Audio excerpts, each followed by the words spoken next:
Hello guys, स्वागत है आप सभी का आपके अपने यूट्यूब चैनल दीप हिंदी ऑनलाइन संसार में। आज हम आप लोगों के लिए लेकर आए हैं कुछ महत्वपूर्ण कवियों के नाम और उनकी रचना जो हाई स्कूल की परीक्षा की दृष्टि से अत्यंत इम्पोर्टेंट है और इसके अलावा ये इंटर में भी पूछा जाता है, इसलिए इंटर की भी परीक्षा की दृष्टि से अत्यंत महत्वपूर्ण है। अपनी खबर के लेखक हैं, ये आत्मकथा है पांडे बेचन शर्मा उग्र जी। पांडे बेचन शर्मा उग्र जी की आत्मकथा है अपनी खबर। और नाभा दास का है अष्टयाम। अशोक के फूल ललित निबंध है हजारी प्रसाद द्विवेदी जी का। अथाह सागर ये आलोचना ग्रंथ है जयप्रकाश भारती जी का। अनाम दास का पोथा यह उपन्यास है हजारी प्रसाद द्विवेदी का।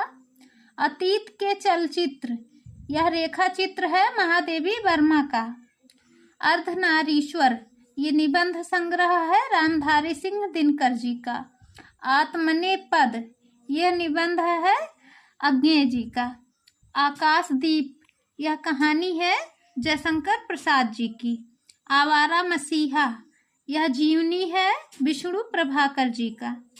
आत्मकथा है डॉक्टर राजेंद्र प्रसाद जी का, जो आत्मकथा रचना भी है और ये परीक्षा की दृष्टि से अत्यंत महत्वपूर्ण भी है।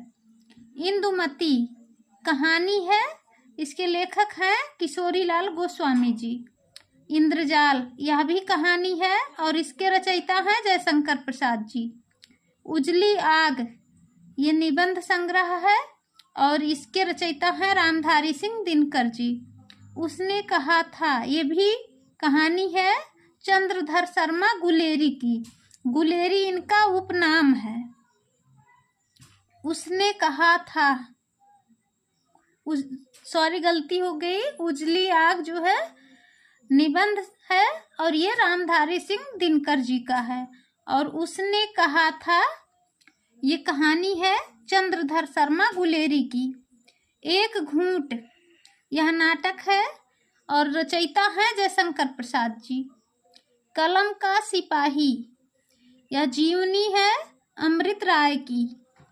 कामायनी ये महाकाव्य है हिंदी साहित्य का और इसके रचयिता हैं जयशंकर प्रसाद। कुटज यह ललित निबंध है और इसके रचनाकार हैं हजारी प्रसाद द्विवेदी जी। खून के छींटे ये लेख संग्रह है और इसके लेखक हैं भगवत शरण उपाध्याय जी। गोदान यह उपन्यास है मुंशी प्रेमचंद जी का। गेहूं और गुलाब निबंध है और इसके रचयिता हैं राम वृक्ष बेनीपुरी। गुनाहों का देवता ये उपन्यास है और इसके रचयिता हैं धर्मवीर भारती जी। चिंतामणि यह निबंध है और इसके लेखक हैं आचार्य रामचंद्र शुक्ल। चंद्रकांता यह उपन्यास है और इसके लेखक हैं देवकी नंदन खत्री जी। जन्मेजय का नाग यज्ञ यह नाटक है और नाटककार हैं जयशंकर प्रसाद। झमला ये कहानी संग्रह है। झमला है पदुमलाल पुन्नालाल बख्शी जी का। प्लास वन यह निबंध है नरेंद्र शर्मा जी का। मेरी यूरोप यात्रा ये यात्रा वृतांत है और इसके लेखक हैं डॉक्टर राजेंद्र प्रसाद। माटी की मूर्तें यह रेखा चित्र है और इसके लेखक हैं राम वृक्ष बेनीपुरी जी। लहरों के राजहंस यह नाटक है मोहन राकेश जी का। संस्कृति के 4 अध्याय यह निबंध है रामधारी सिंह दिनकर जी का। हिमालय की पुकार यात्रा वृत्त है और इसके लेखक हैं जयप्रकाश भारती जी। ये परीक्षा की दृष्टि से अत्यंत इम्पोर्टेंट है। ये इतना ज़्यादा इम्पोर्टेंट है कि इसमें से लगभग प्रश्न आपकी परीक्षा में अवश्य ही आएंगे। यदि आप सभी को वीडियो पसंद आए तो लाइक, सब्सक्राइब, शेयर करना ना भूलें। धन्यवाद।